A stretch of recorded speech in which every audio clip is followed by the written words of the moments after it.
আমার কোনো টাকার লোভ নেই, আমি এভাবেই ঠিক আছি। ডাক্তারদেরকে মানুষ তাদের মনে ভগবানের পরের স্থান দিয়েছে, তাই আমরা যদি তাদেরকে বাঁচানোর দায়িত্ব নিয়ে তিলে তিলে মেরে ফেলি সেটা ডাক্তারদের মানায় না। বেশি জ্ঞান দিয়েন না। হাজার হাজার নার্সিং হোম, হাজার হাজার ডায়াগনস্টিক সেন্টার খুলে বসে আছি, ব্যবসাটাকে ডকা তুলতে চান? এই সাধারণ মানুষের জীবন নিয়ে খেলা করাটা কি আপনারা ব্যবসা বলছেন? যে পেশেন্টের 200 টাকার মেডিসিনে সুস্থ হয়ে যায় তাকে আপনার রিপোর্ট হাবি যাবে করাতে লাখ লাখ টাকা খরচ করাছেন। কিন্তু একটা কথা ভেবে দেখেছেন, যাদেরকে আমরা লাখ লাখ টাকা খরচ করাচ্ছি তারা হয়তো ঘটে বেটে বিক্রি করে চিকিৎসাটা করাচ্ছে, কিন্তু তাদের দৈনন্দিন জীবনে বেঁচে থাকার কতটা কষ্ট সেটা তাদের মৃত্যু থেকেও বেশি ভয়ানক। তাদের কি হলো না হলে সেটা আপনাকে দেখতে বলেনি। তারা যত অসুস্থ হবে তত আমাদের ব্যবসা চলবে, আর এর জন্য লাখ লাখ টাকা খরচ করে পড়াশোনা করে এসেছি। তা আমাকে কি বলতে চাইছেন? আপনার দিনের পর দিন ফ্রিতে চিকিৎসা করা চলবে না। আপনার জন্য আমরা বাটি ধরতে পারবো না। দেখুন, আমি সাধারণ মানুষের চিকিৎসা করার জন্য ডাক্তার হয়েছি, আমি তাদের মেরে ফেলতে পারবো না। কাজটা কিন্তু আপনি ঠিক করছেন না, এর ফল কিন্তু ভীষণ খারাপ হবে। এই ডাক্তার, আমার ছেলে যদি কিছু হয় তোদের কাউকে ছাড়বো না, হসপিটালে আগুন ধরিয়ে দেবো বলে দিলাম। দেখুন, আপনি একটু শান্ত হন।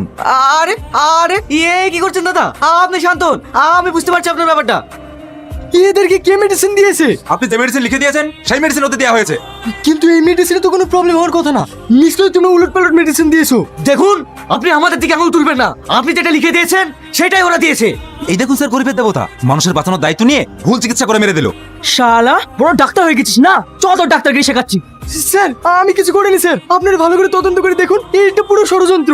স্যার, আমাকে ফাঁসানো হচ্ছে। স্যার, রিয়াজ, তুই না?